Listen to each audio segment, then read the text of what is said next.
Hello. Again, I wanted to talk about slowing down.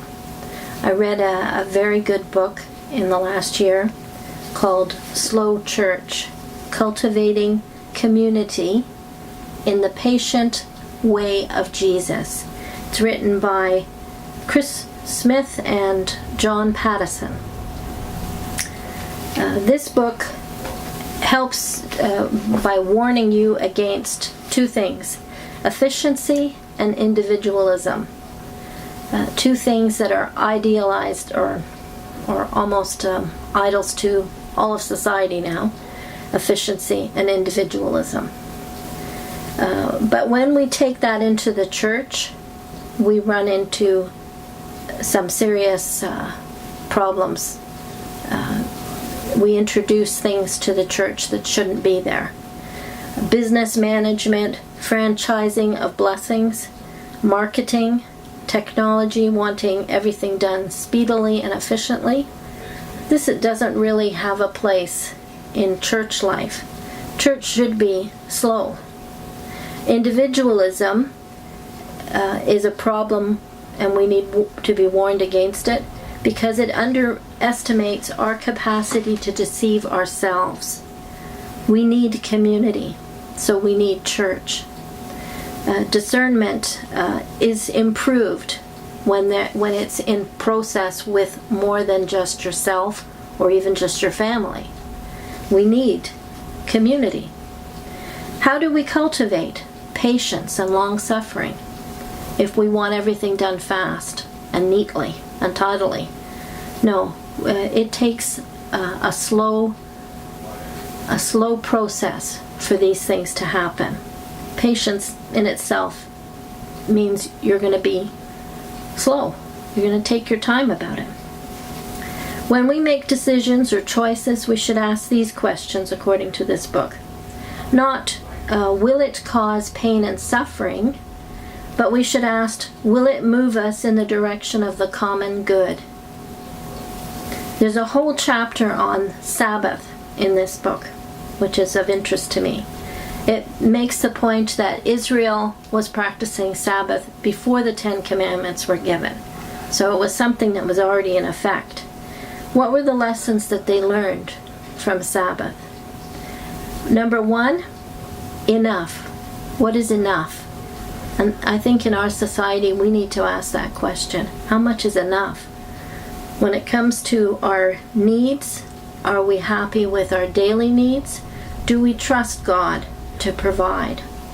Or are we in fear and always planning for the future and for security? The second lesson they learned was redistribution. They kept their wealth circulating. They had strategies that were more about distributing than accumulating and keeping for yourself. God provides abundantly with the reason that we can provide then for others abundantly. We can share abundantly. So if we had that philosophy, we would improve a lot in the church. Third thing that I wrote down as lessons learned from Sabbath: faith and discipline. There was a leap of faith that had to be made by the individuals to keep the Sabbath. They had to believe that God would take care of their needs when they couldn't work, especially when they couldn't work during busy times in their agricultural life. Even to the point of every 7 years they were supposed to not cultivate the land. Leave it for a year and trust that God would provide for them, that they would have enough to stretch. Another thing, every 7 years all debts were cleared. This was also a leap of faith, that you had to have faith in other people, that they wouldn't take advantage of this law. You'd have to have faith in God that He would honor your doing this, even to your own disadvantage. And it made it very clear that what they had was not their own. It was from God. Everything we have is from God. We don't own it. God does. So I think another phrase they had in the book that I liked was, it was to break the myth of scarcity. Fear is what makes us think there's not enough to go around. We worry, and then we hoard things for ourselves.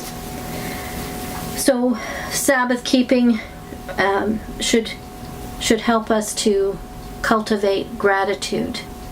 So slow church, the idea of cultivating a slow church where community is of importance, is for the same reason. Slow down and take note of each other and of the world you live in the neighborhood you live in, and how you as one person in the church and as the church body can affect to good the community that you live in. Some of the things that they encourage you to take on as practical ways of slowing down and making this work in church life is find ways to eat with each other. Homes should be viewed as God-given resource for sharing. So if we viewed our home as, this is a resource you have. It is a perfect opportunity for you to share with others. Hospitality, conversation. The table should be school for conversation, where you learn to think and speak, both in your family, but also in the church.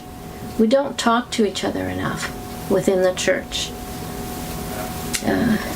We should learn to be not passive consumers of religious products, church service, but be active participants in the church. And the church is not just the four walls of the building that you're in. The church is where you affect your neighborhood that you live in. So they give very practical advice. One of the recommendations on the back is Walter Brueggemann.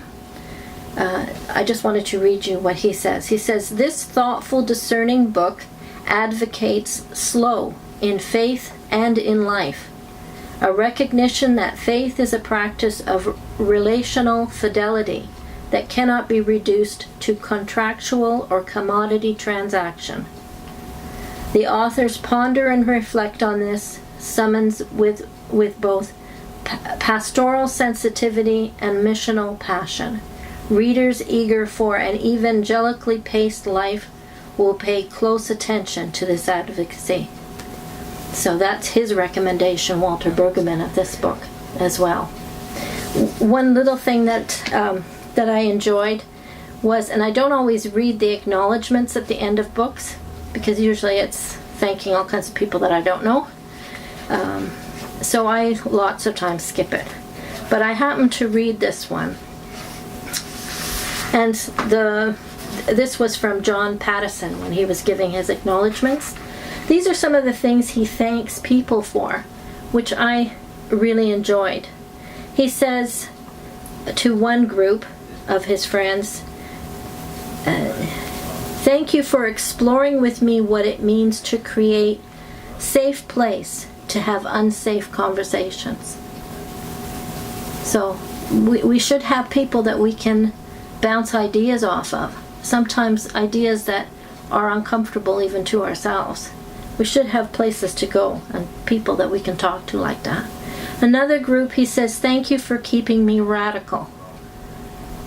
And then to his family, he thanks them for inspiring him to live up to his own ideals. And to his wife, he thanks her for the commitment to conversation. I just thought that was beautiful. Because if we want our church and our families to be close, we need to spend more time in conversation with each other. So I would highly recommend this book, Slow Church,